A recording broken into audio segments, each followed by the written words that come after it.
Now, hi, Helen. Thank you so much for doing this. Oh my God, you look amazing. It's so good to see you again.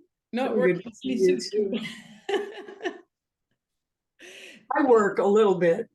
Yes, yes. Let me just briefly say thank you for doing this. This came about because I coached Hellen Helix about 3 years ago, or maybe more. I don't. More, Yeah, more 4 or 5. like maybe, yeah, 4 or 5 years ago. Sorry, I'm just getting over being sick. I might cough a little bit, but I'll Go try to all keep the it to a way. minimum. Yeah, yeah. Otherwise, you can always mute.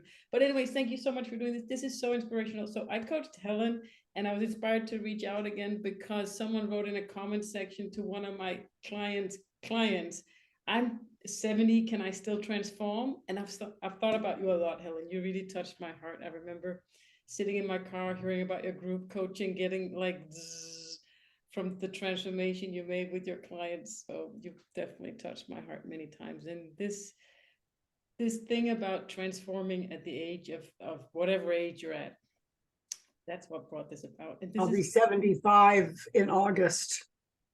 congratulations. I was just visiting a woman who wrote a book that I really liked, a Danish couples counseling book. She's 88, turning 89 in January, and she wrote all these books. She's a therapist as well, and it's just so she's living at home with her dog, right? 88, turning 89, still having clients, not as many, but some. So this is for my clients in Denmark that I'm coaching in business, same way I coached you, more or less, and then for their clients for inspiration. That I was. Right, right.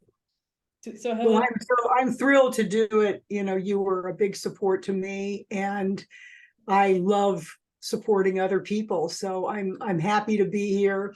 And it's really nice to have absolutely no pressure. I'm not here to get clients because I only work like 8 or 9 hours a week now, which I love, but I still love working with clients too. So it's such a rewarding endeavor. And it's so nice to be here with no pressure. I'm not trying to get anything out of this. I'm just trying to serve other people and inspire other women who are at an age where society tells you you're on the downhill. And it's just not true, especially nowadays when you can stay healthy and active so much longer. We need role models that inspire us to say, I can do almost whatever I want, and not to feel like I need to put my feet up and relax on the couch and just quietly go into the night. yeah, and I just have to say, sorry to keep bringing it up, but you lost how much since like you've just decreased in your age, your appearance wise, since you made that transformation, and you just like it's like And I didn't do it with a drug, but now that Ozempic is on the scene, I would have done that if they had that back then, because it's, for people who have given up hope of ever getting healthy, it's an alternative now. I heard on Bill Maher the other day, who's an American comedian, but a really brilliant guy was on there saying that Ozempic is going to change the world more than artificial intelligence. okay, but you lost the weight and the transformation from you were when I met you, you were working a lot of hours, and you did have that pressure. Whenever it was a show, it was to get leads and clients, the whole hustle.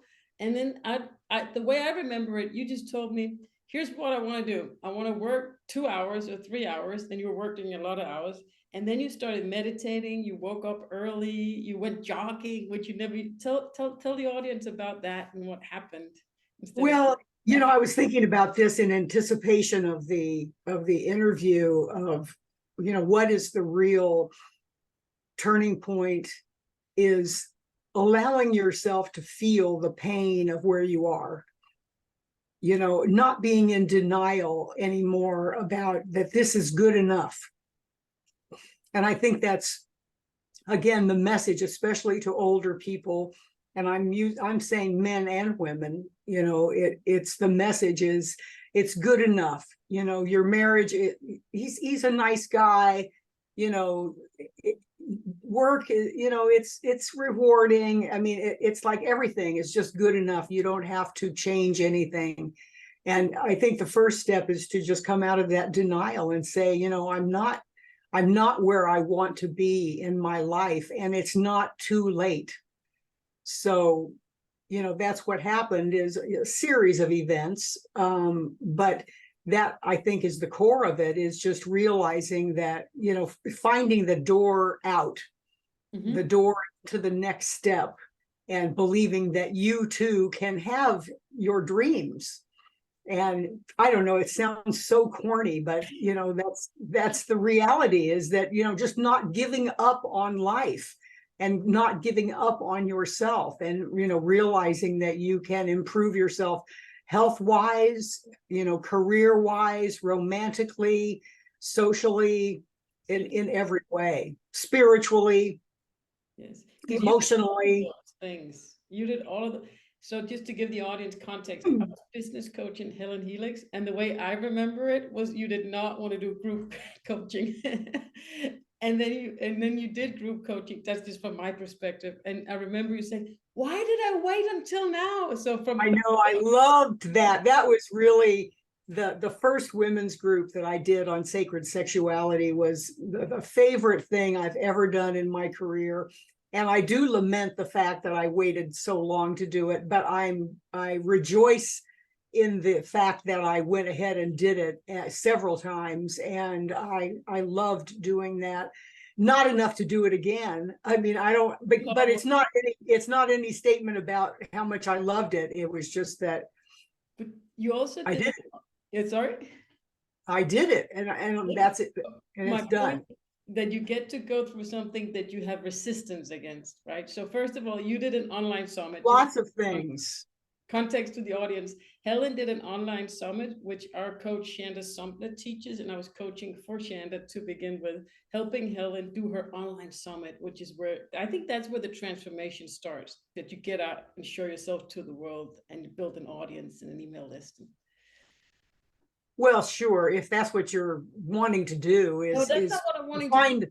That's what happened for me. That was like for me, that was the turning point, like reaching out to experts and being on camera. For me, but it might not have been for you, but I definitely know that the group program and that doing something that you didn't want to do, for some reason, we have resistance against something that can really help us. So that's the main message I want to get across. I love that, because first comes the breaking out of denial, and facing the reality, and then comes the resistance to what you have to do to get where you want to go.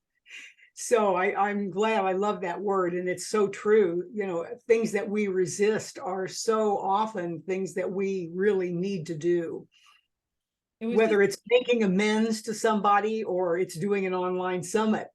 Yeah, actually, the funny part is, so if you have a conversation with a family member, I know I have mine, that might be the block. It gives you all the money that all the success that you want. So it can be something uncomfortable, like a Facebook Live, or an uncomfortable conversation that you don't dare having. So, and it takes under 5 minutes, and then we do all this action instead. I know. What would you say were your major points? I know I'm colored, I'm not objective, so of course I have my points, but what would you say was what made the transformation from Hellen 1.0 that worked a lot and looked different to the one that woke up early in the morning and went jogging, which I remember you said you never thought you would wake up early or go jogging, that wasn't your thing, and then it was. Well, I already said it, really is Okay. allowing myself to feel the pain of being stuck and living in a life that I was settling for, rather than the passionate life that I wanted to be living, that I always saw myself living.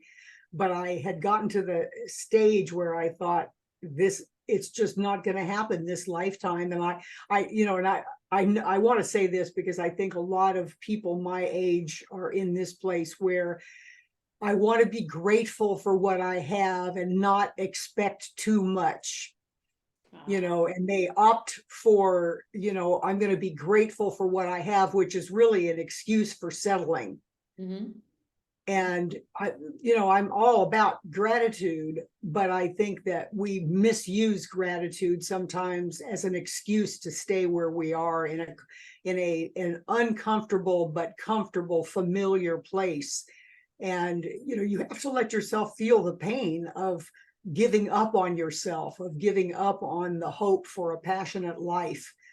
And let yourself feel that pain can motivate you to believing that there's hope, just that little glimmer of hope that I too can have it. In my case, I had done all these things, but the love of my life didn't come until my sister, after 17 years of being single, decided to go online and see if she could meet a man. And she met the love of her life. And I thought, I want that. And that's another reason I'm on this interview, is for inspiration, because we all need somebody that has done it before us. And if she can do it, I can do it. And so that's when I took that step and met James, which is really the thing that I never thought I would have.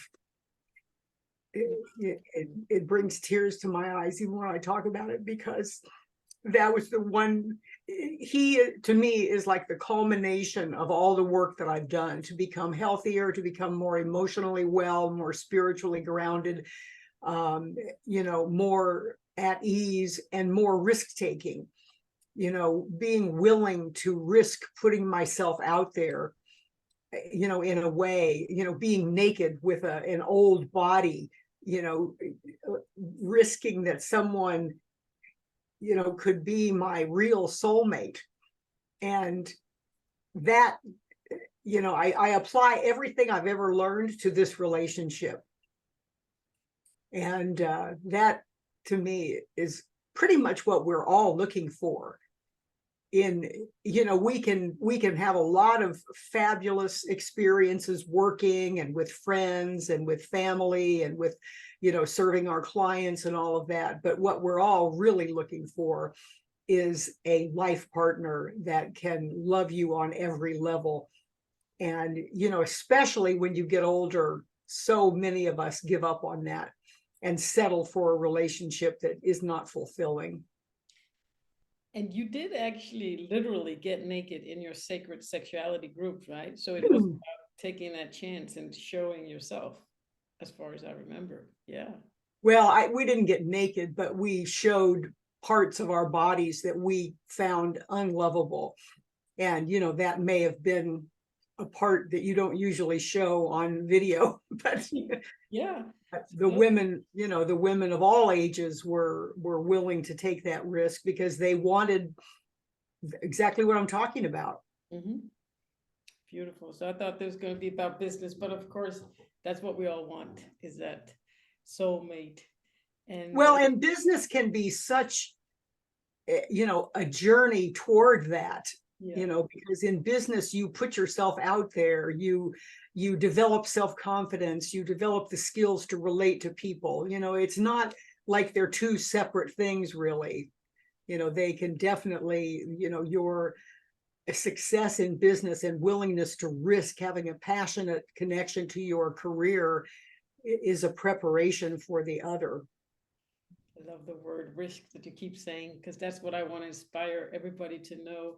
Take the risk, because everything's at the end of that other door, whether it's that conversation or whatever your crazy coach tells you to do. Take the risk. So you were working how many hours? But your transformation, the way I see it, is really you worked a lot, and then you worked, but then you worked differently or specifically and took risks instead of just working. You were working but taking risks, and then not working so many hours, because I remember you worked a lot when I met you, and that was your comfort zone or your habit. Well, I, like many people who love their work, hid in it. and got a great deal of my fulfillment in life from working, because I did not have it in my relationship. And, you know, this kind of work that we do, and that the people that you're coaching primarily, I'm sure, are working with people in a very intimate way. And it can be a place to hide your desire for an intimate connection that you don't believe you'll ever have. And so, yes, I poured myself into my work and did lots of different things, which I don't think I need to list here, but you know, I was working a lot because that was where I found my passion, that and my daughter and my sister, you know. So I was working, I mean, I can't remember how many hours I was working, but you know, I worked a lot, and didn't think I would ever work less. I thought, this is, you know, again, this is it. Yeah. This is what I'm going to do. And being a coach, you know, you can work till you're drop dead, as long as you're a compos mentis. And so, you know, I intended to just keep right on down that road. That's a good, but you were coaching, you were giving your therapy one-on-one. Right. Yeah. Right. Or couples. Yeah, or couples. So the whole, I'm always telling my people to do group coaching, because it leverages your time and it gives a whole different thing. Like group session is a thing of its own. Like it's a lot, and you just lean back, and then everything just happens. And well, right, and of course that's such a wonderful metaphor for how you engage with life. You know, I thought I had to make everything happen myself. And in a group, you know, the dynamic, everybody brings something. And it, you know, like you said, you just kind of sit back, and everybody contributes, and a whole new thing happens. And, you know, again, if I had been willing to risk that sooner, I would have enjoyed it a lot more, and I think spent a lot less of my psychic energy trying to make things happen. But, you know, better late than never. But I want to make this point. I don't know if it's true. This is how I remember it. I remember that you did not want to do group programs. For some reason, you were resistant against the fact of doing group. I don't know why. Well, sure, absolutely. If I weren't, I would have done it decades ago. Okay. Yeah. I don't really know exactly why. I was involved in a lot of group work myself as a member of the group, but not as a leader of a group.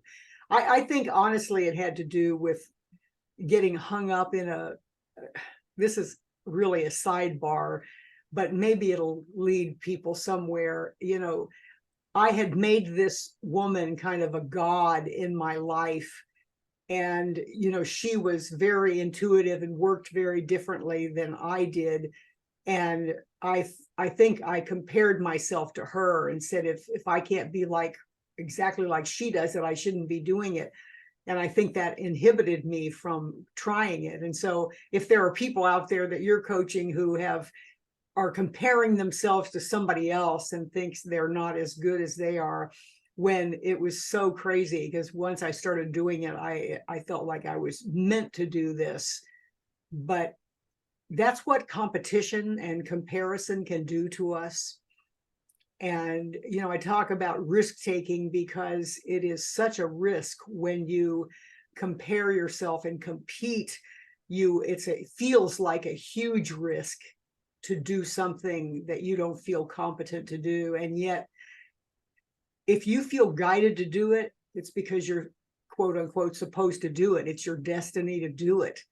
And don't compare yourself or compete with anybody else. And it's the same thing in romantic relationships. You know, I think, you know, I'm older, my body doesn't look like it did, you know, a long time ago. And so you compare yourself to what's on Instagram and social media, and you think, you know, I shouldn't be putting myself out there for a romantic relationship. I'm not as pretty, or I'm not as young, or I'm not as this or that or the other thing. Our society is so based on competition and comparison.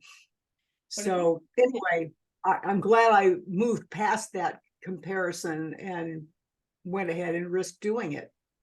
So that's what kept you from doing group. Interesting. The way I see it is that I had Jennifer, a kid who was a yoga mom. She didn't want to go online. She hated, like, you hate the idea of something because that's what can give you the transformation.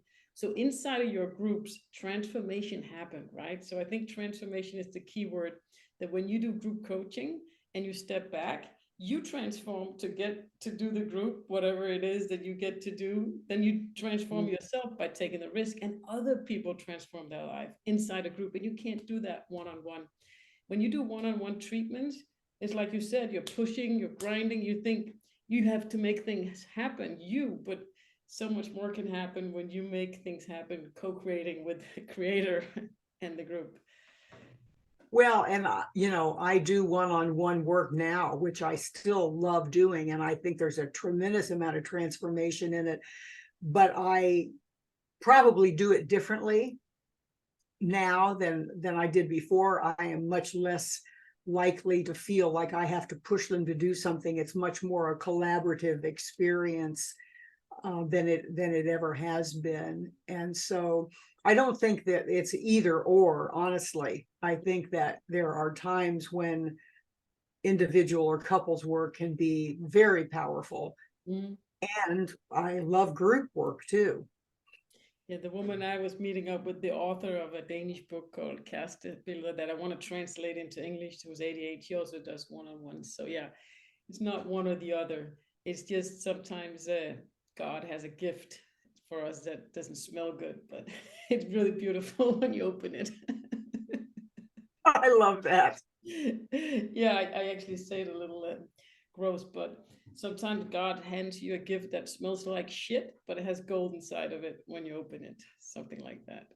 Well, and I think another part of my transformation is the constant challenge to not look back on the decisions that I made before and shame myself for them, because that just pulls down your energy. And I don't care if you're 70 years old and you've been in a stagnant marriage for 25 years. Don't shame yourself for that. It was the soil in which you were germinating, and you needed that experience. And again, in the context of infinity, it's a very tiny amount of time.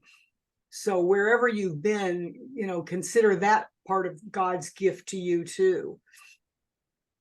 Yes. It's very easy again to think, oh, it's all about finding exactly what you want. But if we don't embrace the gift of where we've been, we don't have the foundation of self-love from which to take the risks and transform. Do you remember the first step you took? Because I see it like you take one step and all of a sudden you're up early and you're jogging. It happens with it. One thing leads to the other, and then you just lift your energy up.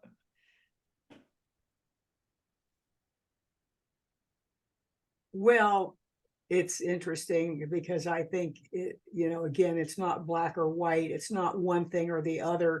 Every single thing I did was a step toward this. And it looks like, I can't remember, I've heard this stated, that change is slow, nonlinear, and sudden. Yeah, it takes 10 years to create an overnight success. Exactly. So that's how it is.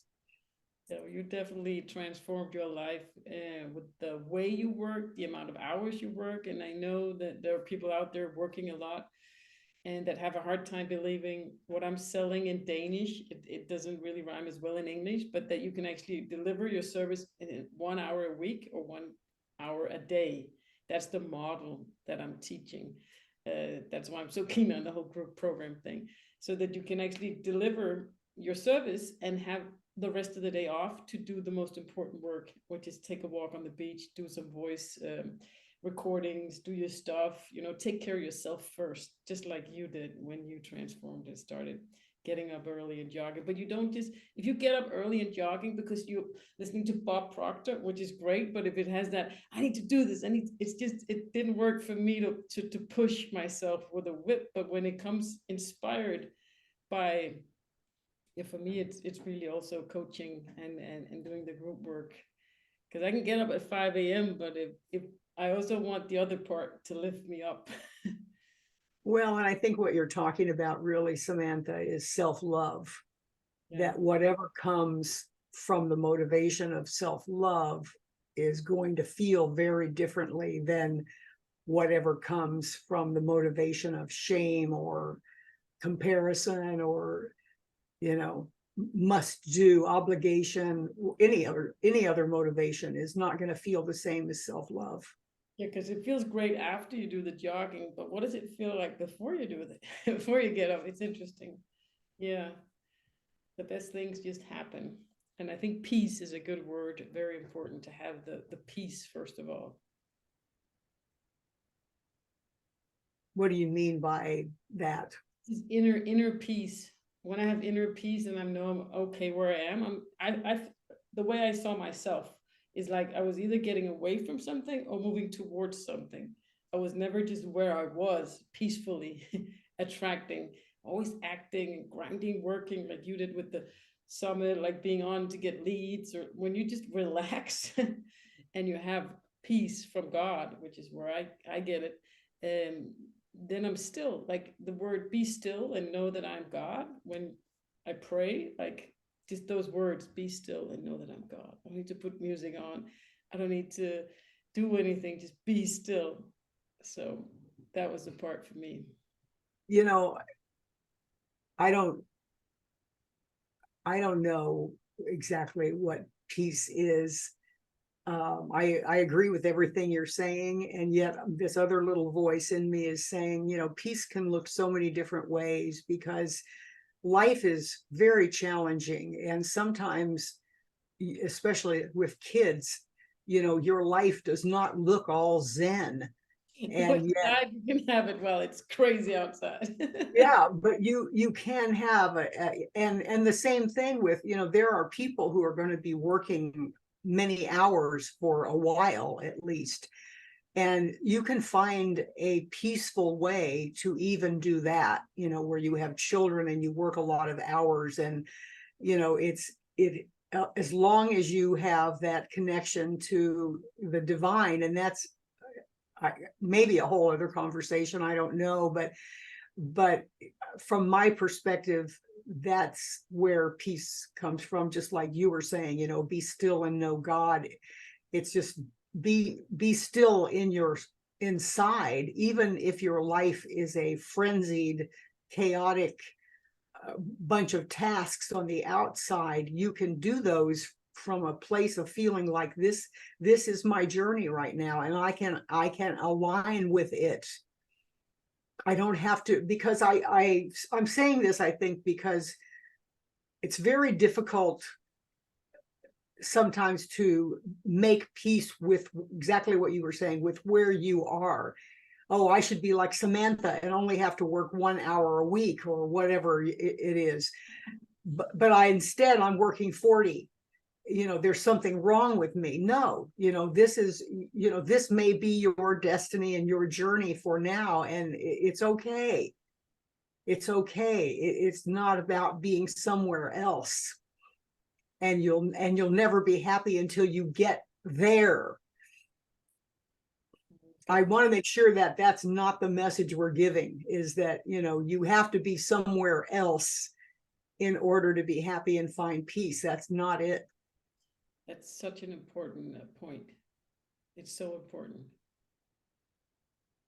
Because if you're not at peace where you are, or you're not going to the next step, you're going to be just agitated and confused, and like you were saying, you know, running away from something or trying to run towards something. And like I was, you know, forcing and being in denial and settling, and you know, there was no peace to be had.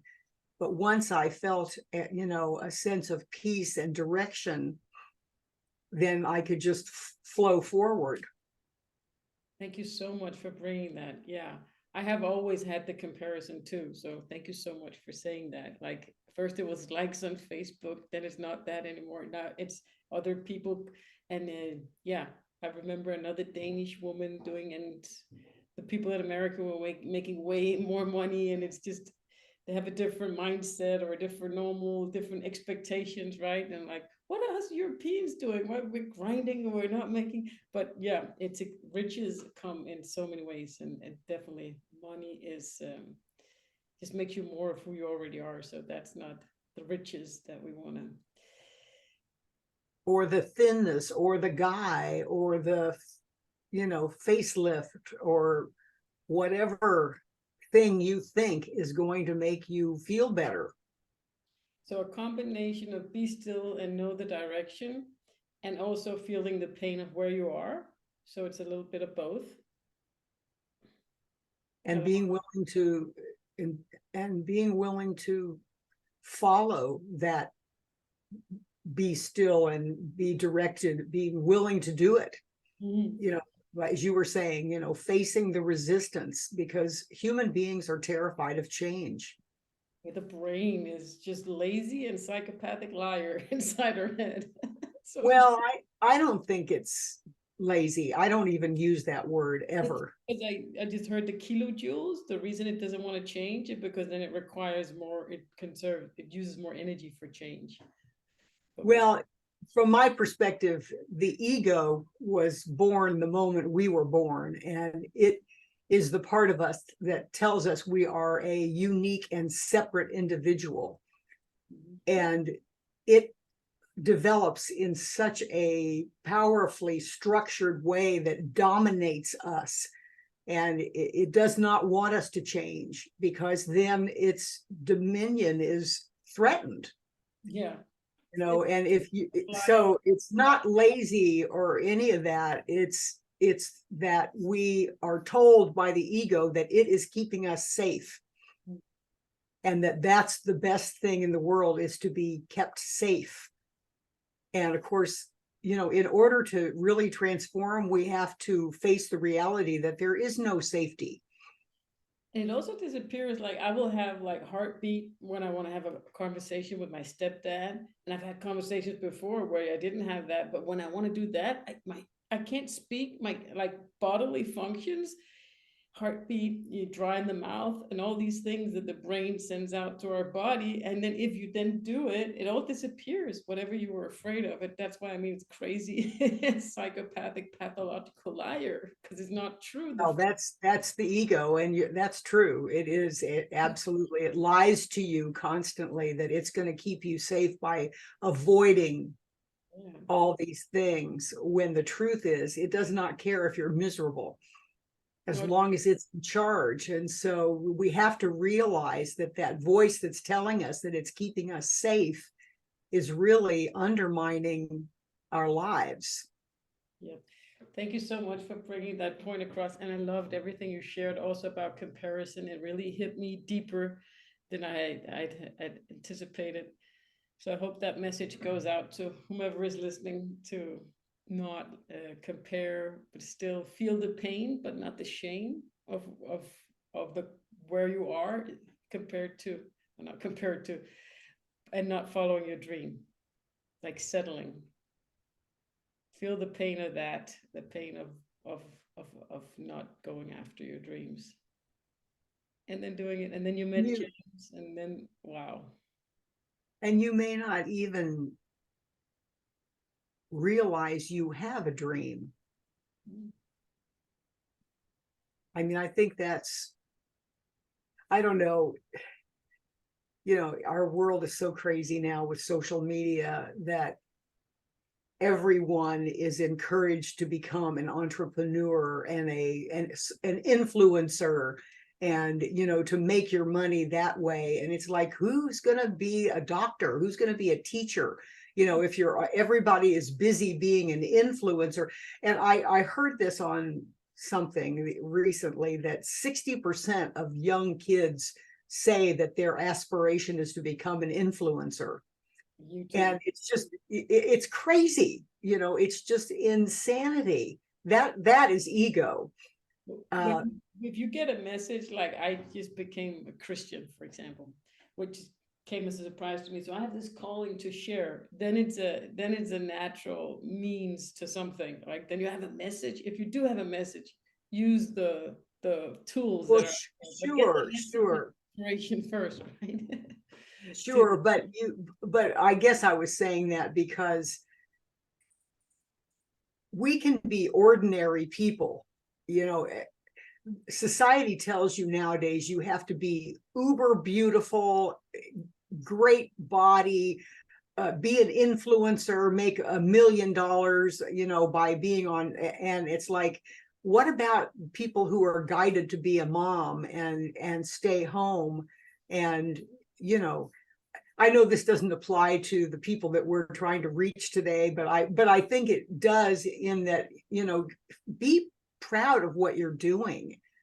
Just be yourself. That's my whole mantra, is make a living Yeah. being you, because nobody dares to just share what's going on. And like my first client, coaching client, she became my client because I was so honest about how angry I was at my husband. I didn't was not an expert, but that's why she paid me a lot of money to save her marriage because I was the only one honest about how angry I could get. So my whole thing is, whatever you have will bring value. If you dare to share your shit, then that you can make a living out of, because you don't want an expert. You don't feel connected. If you buy something from someone because they look good, that's what you're going to get. It's superficial. So it's the whole Yeah, motivation. that was what attracted me to you too in the first place, was your authenticity. About this was about kids.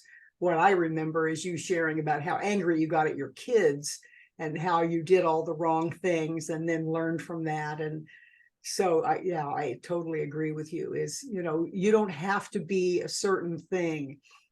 You know, you have a gift, you have a beauty, you have a strength, We all do. Just share. whatever it is. Yeah.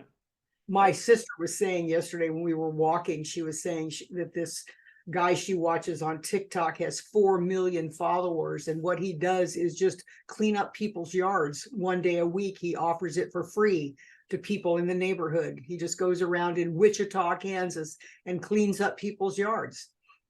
wow. He didn't set us about to you know, get a bunch of followers. He was just showing his public service. And that's what was so funny. I had this great calling, but I didn't get any views on a lot of my videos for my online shows with Make Love Not War. I got a lot of great experiences in helping people, but I was always chasing. And then I did some other stuff, which I did not want to make money. I did not want to make, and I got all the views. So it just, yeah, really goes to show, just bring service, be yourself, and then secondary, make a business if people really want it from you. But the moms out there, be a mom. You can provide so much value as a mom if you share your story, because there are so many moms that have so much guilt and don't feel they're good enough. And if a normal mom, anybody normal, just come on and be yourself and just share. I think that provides so much value.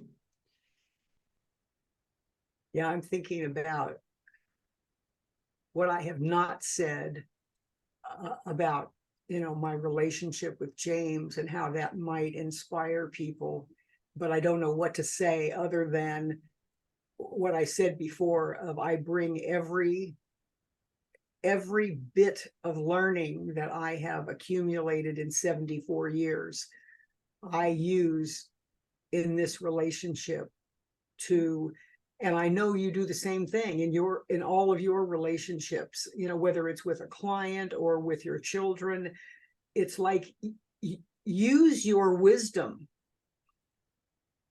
You know, you have learned things, and, you know, don't take the easy way. Don't default to old patterns. You know, challenge yourself to use your wisdom and put it into practice. And when you make a mistake, you know, stop and say something. And this is all part of authenticity and being yourself. Whether you're coaching a business client to your clients, coaching their business clients, it's like, if you know you've made a mistake in that moment, just stop and say that was wrong. You know, I felt myself reacting right there, and I want to take a pause and make an adjustment. And it's so interesting. I was just thinking of that. It's like, that's what the real magic is. Whether it's take a pause in your life and say, you know what, I don't like the way this feels. I want to take a pause, and what do I need to adjust? Or whether it's in the moment with a lover or a child or a client, it's the bringing your awareness to that moment and seeing if it feels right or not.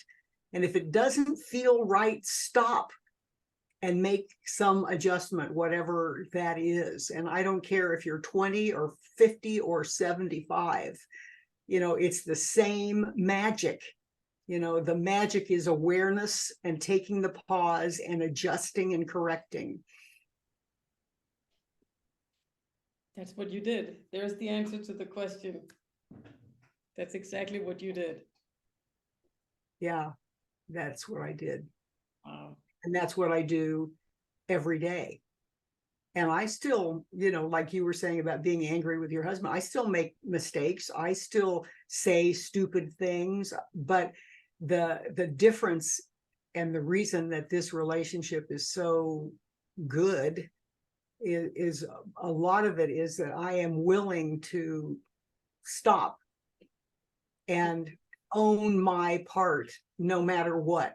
Even if it looks like he's the one that did something, if I stop and own my part, that's the freedom.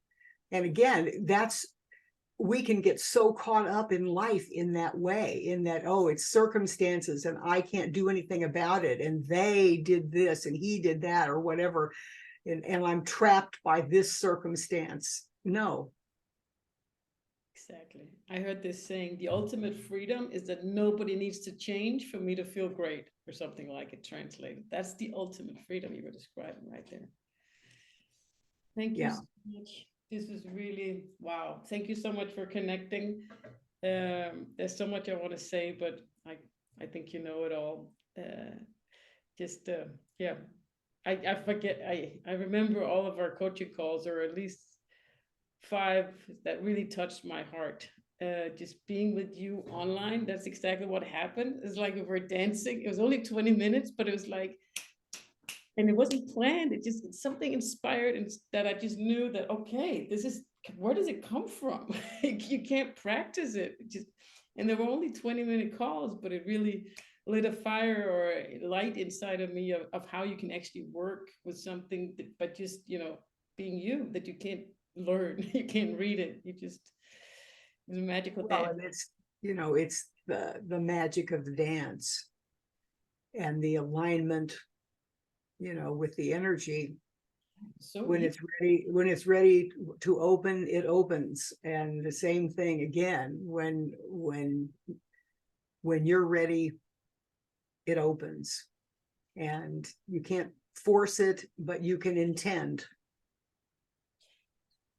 I feel like giving you a kiss on the screen.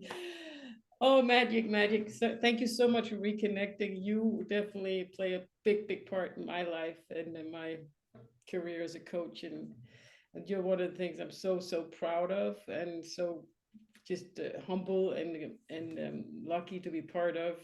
When you did your group coaching and the transformation, I felt I was with the women sharing their body parts, the way you transformed shame and all that. So thank you so much. It was an honor to. Well, likewise, thank you so much for your contribution to my life. And, it was meant to be. It was so easy. Mwah. Thank you so much. Mwah. This is My beautiful. pleasure. I'm just gonna end the recording and end the Zoom session. So Helen, stay in touch, and I'll send this out to the world over here. Okay, honey. Send me a link. I will definitely. All right. Okay. Bye-bye. Mwah. Bye.